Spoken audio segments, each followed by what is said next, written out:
श्री स्वामी समर्थ दोस्त, कसे आहात? आज आपण बनवणार झणझणीत मटणची भाजी. मस्तपैकी येते. गावाकडची तर गोष्टच वेगळी, पण ही मी माझ्या पद्धतीने बनवते. खूप सुंदर आणि टेस्टी येते. तर चला मग बघूया. इथं मी मटण घेतलेलं आहे. हे जवळजवळ अर्धा 1 किलो आहे मटण आहे.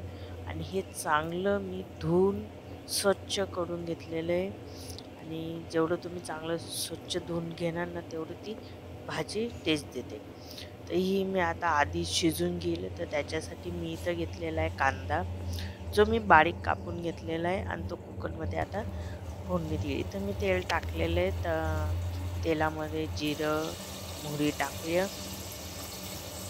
तेल चांगलं गरम झालं का जिरं आणि मोहरी टाकून चांगलं कळसून घ्यायचं. आणि त्यानंतर मग त्याच्यावर कांदा टाकायचा.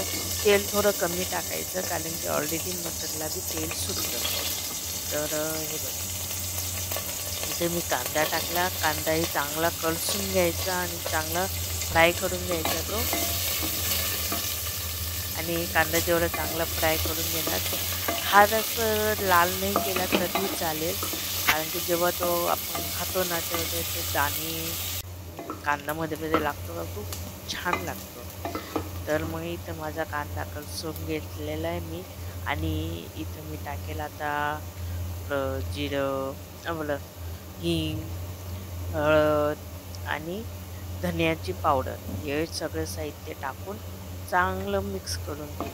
आणि नॉर्मल मीठ टाकायचं. आणि मीठ टाकून थोडासा निंबूचा रस टाकायचा. निंबूचा रस टाकल्याने हे होतं की मटण लवकर शिजून जातं. ती भाजी ना पटकन शिजते.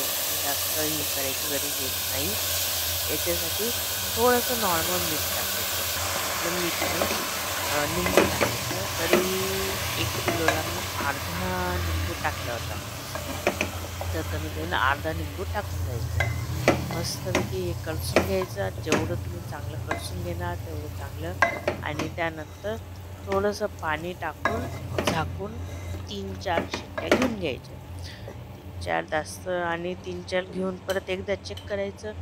शिजलं असेल तर ठीक आहे, नाही शिजलं असेल तर मग परत अजून 2-3 शिट्ट्या घेऊन घ्यायच्या. इथं मी आता पाणी टाकलेलं. पाणी जास्त नाही टाकायचं, पाणी नॉर्मल टाकायचं, कारण की अगर शिट्टी झाली तर ते सगळं पाणी बाहेर निघेल. याच्यासाठी मीडियममध्ये पाणी टाकायचं, जास्त पाणी नाही टाकायचं. तर इथं मी झाकण लावून ठेवून दिलेलं आहे. आणि आता शिट्ट्या होईपर्यंत ते होऊ देईल. तर चला मग तोपर्यंत आपण अजून दुसरा मसाला आहे तो तयार करून घेऊ. इथं माझ्या शिट्ट्या व्हायला लागलेल्या आहेत, बघू शकता तुम्ही. तर त्यानंतर मी बाकी मसाल्यासाठी नॉर्मली ज्या गोष्टी आपल्याला लागतात त्याच घेतल्या आहे. बघ, इथं माझ्या मस्तपैकी शिट्ट्या होऊन गेले. शिट्ट्या होत आहे, तुम्ही बघू शकता. आणि त्यानंतर इथं 3-4 माझ्या शिट्ट्या आरामात होऊन गेलेल्या आहेत. त्यानंतर मी बेसिक मसाला जो आपल्याला रेग्युलर घेतो आपण, कांदा आहे, लसूण, आलं आणि खोबरं, हे सगळं साहित्य घेतलं. लसूण, खोबरं, आलं, कांदा, कोथिंबीर आणि थोडंसं दाण्याचं कूट दाणे घेतले मी. जे आपण हे नॉर्मल दाणे आहेत, डाळ्या आहेत, ते आपण थोड्याशा टाकून, म्हणजे रस्सा आहे ना तो कसा घट्टा येतो. आळण म्हणतात आपण, गावाकडे आळण लावणं म्हणतात ते. आणि थोडंसं पाणी टाकून बारीक करून घेईल. आणि त्यानंतर हे मी बारीक केलं. त्यानंतर मग मला का टमाटा टाकायची आठवण नाही होती. परत टमाटा टाकल्यानंतर एक टमाटा आहे माझा, जवळजवळ मोठा टमाटा होता. तर आता हे सगळं बारीक करून घेईल मी, मिक्स करून घेईल मिक्सरमधून. तर इथं मी पातेलं ठेवलं.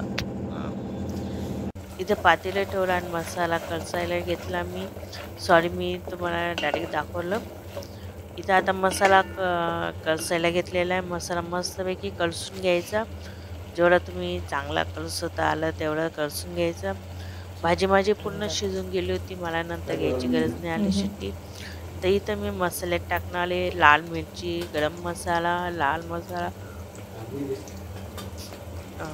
लाल मिरची, गरम मसाला आणि थोडासा मी लेली मीठ मसाला होता तो बी टाकला, हळद टाकली, हिंग, जिरं, धने पावडर आणि आपले हे बेसिक मसाले टाकले. ते तिखट तुम्हाला किती तिखट लागतं त्या हिशोबाने तुम्ही टाकू शकता.